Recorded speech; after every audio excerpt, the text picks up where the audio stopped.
एक ऐसा धोखा, एक ऐसा जाल जिसने एक महाकाव्य को एक साइकोलॉजिकल थ्रिलर में बदल दिया। चलिए आज इसी कहानी की परतों को खोलते हैं। ये पूरी कहानी, इसकी शुरुआत होती है बस एक नंबर से, 14,000। ये कोई छोटा मोटा नंबर नहीं है। ये संख्या है उन राक्षसों की, खरदूषण की पूरी सेना के, जिन्हें सिर्फ एक अकेले इंसान ने खत्म कर दिया था। और जब ये खबर सोने की लंका पहुंचती है ना, तो वो किसी मामूली जंग में हार जीत की खबर नहीं थी। नहीं, वो एक ऐसी खबर थी जिस पर यकीन करना नामुमकिन था। एक ऐसी घटना जो सिर्फ खौफ पैदा कर रही थी। ये खौफनाक रिपोर्ट लाया था जासूस अकंपन, सीधा राक्षस राज रावण के लिए। उसने कहा, महाराज, वो कोई देवता नहीं है तो वो एक साधारण इंसान ही, पर उसके बाणों में तो जैसे प्रलय की ताकत है।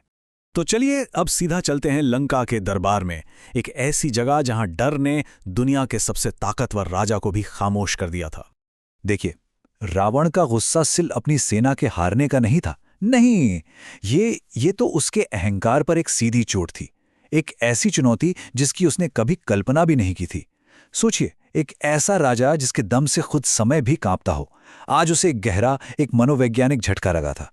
और इसी तनाव भरे माहौल में एंट्री होती है उस किरदार की जो इस पूरी तबाही की असली वजह बनने वाली थी, रावण की अपनी बहन शूर्पणखा।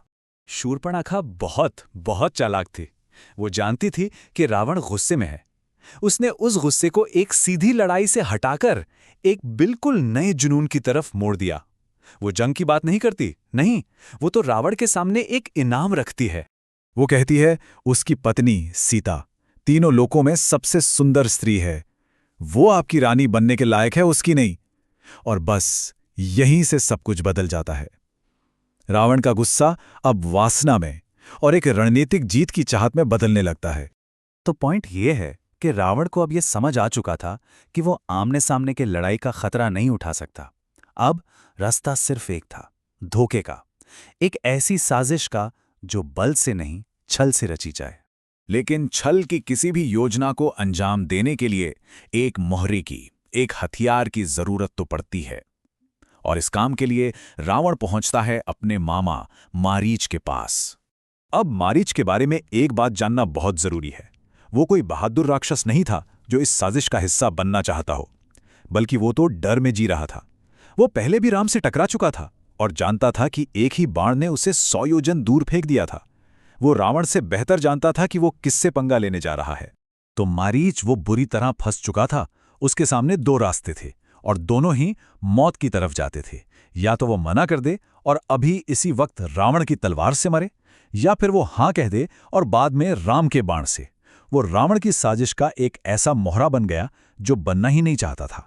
उसने आखिरी बार गिड़गिड़ाते हुए रावण को समझाने की कोशिश की, रावण, तुम आग से खेल रहे हो, उससे दुश्मनी का मतलब है लंका का सर्वनाश। लेकिन घमंड में अंधे रावण पर उसकी इस चेतावनी का कोई असर नहीं हुआ।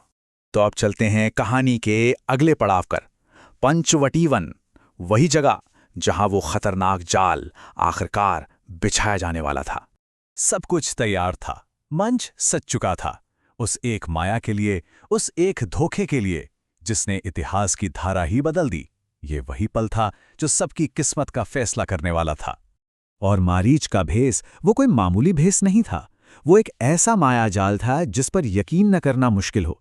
एक सुनहरी हिरण जिसका शरीर सोने सा चमक रहा था, जिस पर नीलम और मणि जड़े थे। उसकी चमक ऐसी थी कि सूरज भी फीका पड़ जाए। उस वीरान जंगल में ऐसा जीव, ये सोचना भी नामुमकिन था। और जैसे ही वो हिरण सामने आता है, जाल काम करने लगता है। यहां दो अलग अलग प्रतिक्रियाएं देखने को मिलती हैं। एक तरफ सीता की मासूमियत, कितना अद्भुत है, इसे मेरे लिए ले आइए। और दूसरी तरफ लक्ष्मण का शक, ये असंभव है, ये जरूर कोई राक्षस है। और इन दोनों के बीच में थे राम सीता की इच्छा पूरी करने के लिए तैयार हो जाते हैं। लेकिन जाने से पहले वो लक्ष्मण को एक सख्त आदेश देते हैं। एक ऐसा आदेश जो आने वाले वक्त की सबसे बड़ी कसौटी बनने वाला था। उन्होंने कहा, लक्ष्मण, कुछ भी हो जाए, किसी भी हालत में सीता को अकेला मत छोड़ना। और राम चले गए। इस एक पल में, इस एक फैसले में बहुत कुछ दांव पर लग गया था, क्योंकि सालों में यह पहली बार था जब कुटिया की सुरक्षा के लिए वहां कोई नहीं था। बस सोचकर देखिए उस खौफनाक सन्नाटे को। राम जा चुके हैं और पेड़ों के पीछे एक साधु के भेष में रावण सब कुछ देख रहा है। उसकी चाल कामयाब हो चुकी थी, जाल बिछ चुका था, रास्ता बिल्कुल साफ था और शिकारी अपने शिकार का इंतजार कर रहा था। तो सवाल यह है कि जब किस्मत अपना सबसे बड़ा दांव चल देती है तो उसके बाद क्या होता है?